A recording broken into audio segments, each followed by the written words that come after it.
Welcome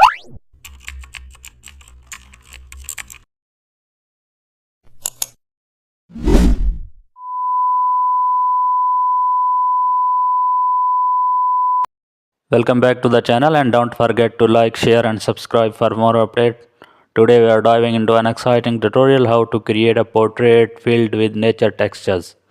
Import your portrait image and nature textures like leaves or trees.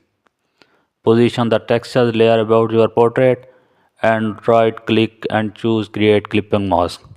The textures will now fill the portrait shape beautifully. Lower the opacity slightly for a soft blend and also add a new background layer with a solid natural tone.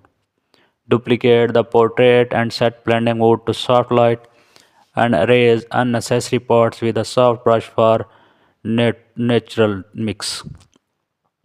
Use hue saturation to enhance the texture's green tones and add soft vignette for focus.